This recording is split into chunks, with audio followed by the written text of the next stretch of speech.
I'm going to talk about the difference between the principles, working with the principles,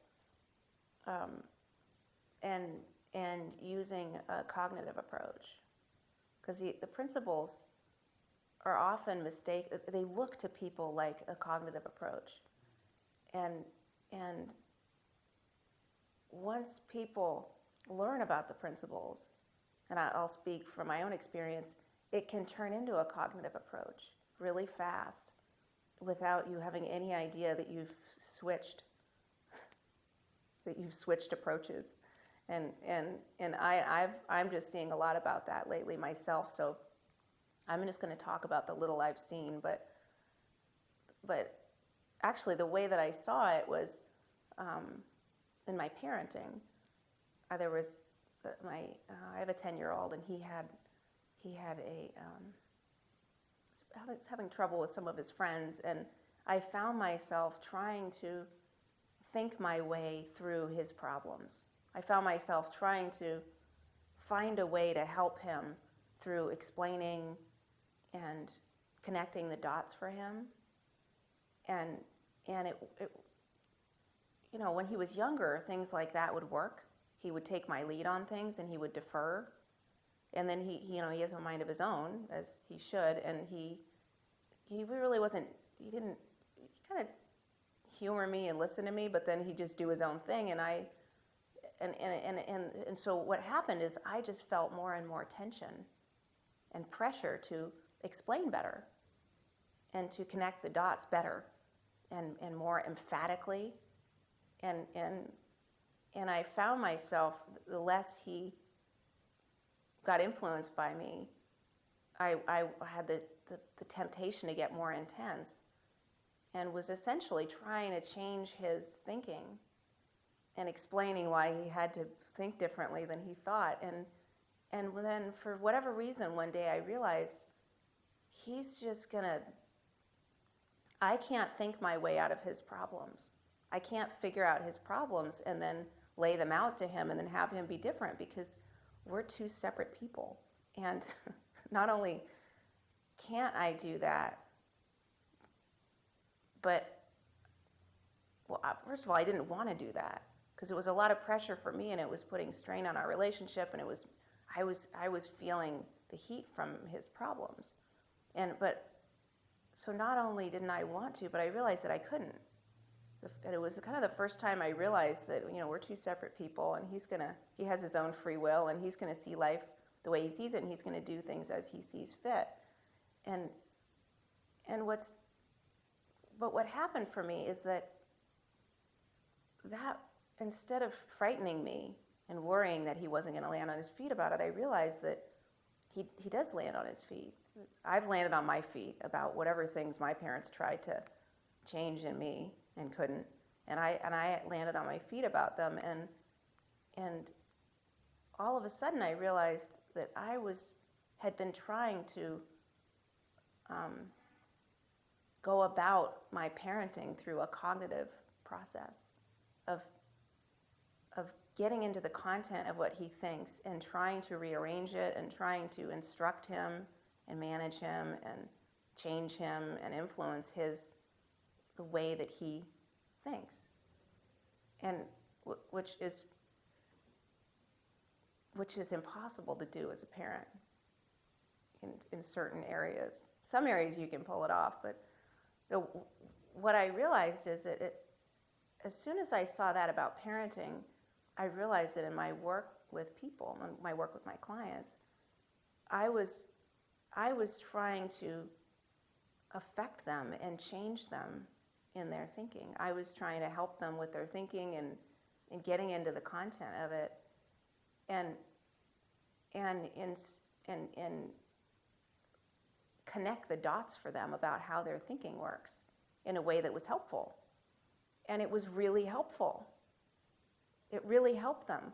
What I was doing really helped them in the way that the instructions I would give my son about how to share and how to apologize to people was really helpful to him. And so I just kept trying to do that about everything. Well, what I realized is that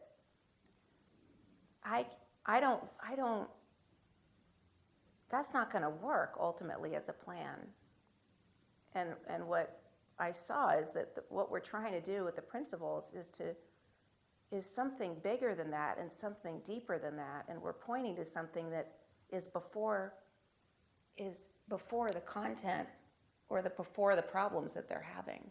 But we're actually trying to point to the fact that they're living in their own thinking and the fact that they think, and we don't have to instruct them about what to think, because that changes on its own as their thinking changes. So the more they see that they're living in the way they see life is made up, the more they see that the way that the life as they see it is made up inside of them. It's not a truth. It's just their own version of a truth. It's not real. They don't have to change it. It just changes on its own. And I had this idea that I had to do that for them. What I realized is that while I'm busy doing that for them, they're getting the message that that there's something they need to change, that they have to personally change their own thinking.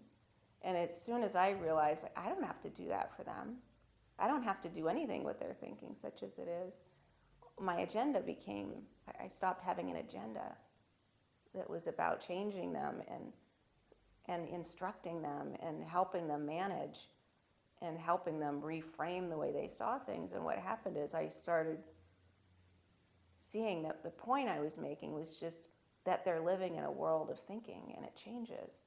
So what happened in my parenting is that the problems I was trying to think through and think my way out of and figure out, I would just, at some point, they look different to me. And what I saw about my son and his friends is that that's going to have to play out on his own, and I don't know how that's going to work, but I saw a peace of mind about it that came to me, and I did not think my way there. So the point of the principles is to wake people up to the fact that we're thinking up all of our problems, that our problems are coming from thought. So to feel like you have to go and rearrange them doesn't make any sense.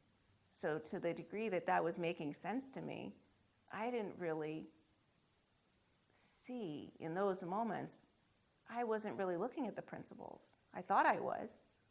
And I don't know. So the message that I had about the principles and my understanding about the principles was creating the idea that there was pressure on me.